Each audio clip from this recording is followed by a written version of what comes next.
আসসালামু আলাইকুম বন্ধুরা, অরেঞ্জ জেলি নিয়ে আসলাম। আমি এই কেকে অরেঞ্জ জেলি দিয়ে যখন ডেকোরেশন করেছি, অনেকে ইনবক্সে নক করেছেন কিভাবে এটি তৈরি করেছেন আপু, ফুল ভিডিওটি দেন। আপনাদের রিকোয়েস্টেড ভিডিও নিয়ে আজকে আমি হাজির হয়ে গেলাম।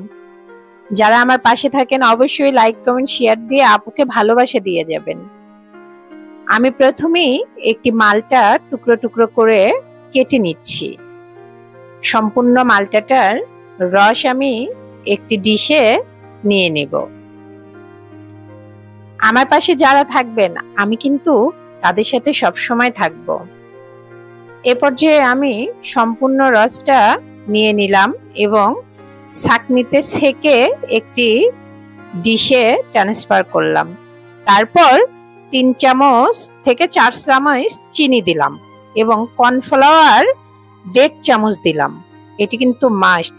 তারপর মিডিয়াম টু লো আছে আমি চুলাতে বসিয়ে দিলাম। আস্তে আস্তে এটাকে নাড়তে হবে, অনবরত নাড়তে হবে, যেন নাড়া থামানো যাবে না, তাহলে কিন্তু দলা পেকে যাবে। এই টিপস গুলো কিন্তু ফলো করতে হবে। আর এই জ্যামটা কিন্তু ছোট বেবিদেরকেও আপনি খাওয়াইতে পারবেন। যাদের দাঁত উঠেছে ব্রাশের সঙ্গেও দিতে পারবেন এবং পাউরুটির সঙ্গেও দিতে পারবেন। এ পর্যায়ে ঘন হয়ে আসলে আমি একটু অরেঞ্জ ইমালশন ব্যবহার করলাম। এটি সেন্টারও কাজ করবে যেমন, ঠিক তেমনই কালারেরও কাজ করে। এটি দিলেও পারবেন, না দিলেও হবে, সমস্যা নেই। আমি এ পর্যায়ে চুলার জালটা থেমে দিয়ে আমি কর্ন সিরাপ 2-3 ফোঁটা ব্যবহার করলাম। যেহেতু আমি কেকে দিব, একটু চকচক গ্লেসি ভাব আসলে ভালো লাগবে। এটাও কিন্তু অপশনাল, আপনারা দিলেও হবে, না দিলেও হবে। আমি এইভাবে বাচ্চাকে টিফিনে সব সময় দেই।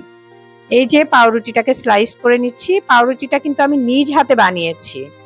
আমার ইউটিউব চ্যানেল ভিজিট করতে পারেন অথবা আমি ডিসক্রিপশন বক্সে দিয়ে দিব।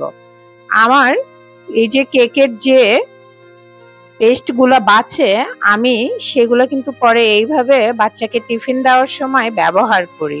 ক্রিমগুলা দেখুন, আমি অরেঞ্জ জেলি দিয়ে দিলাম, এত মজা লাগে। এবং এই যে দেখুন কেকের উপরে আমি দিলাম। আমার এই কেকের ফাইনাল ডেকোরেশন, ফাইনাল লুকটা কিন্তু ভিডিওর ডিসক্রিপশনে দিয়ে দিলাম। এভাবে টিফিনে যদি বাচ্চাদেরকে পাউরুটি দেন ভালো লাগবে। আমি আমার এই পাউরুটির রেসিপিটাও বললাম, কমেন্ট বক্সে লিংক দিয়ে দিব অথবা ডিসক্রিপশনে দিব। এবং এই যে দেখুন আমার কেকটা কত সুন্দরভাবে আমি ডেকোরেশন করেছি জেলি দিয়ে। ডিসক্রিপশন বক্সে লিংক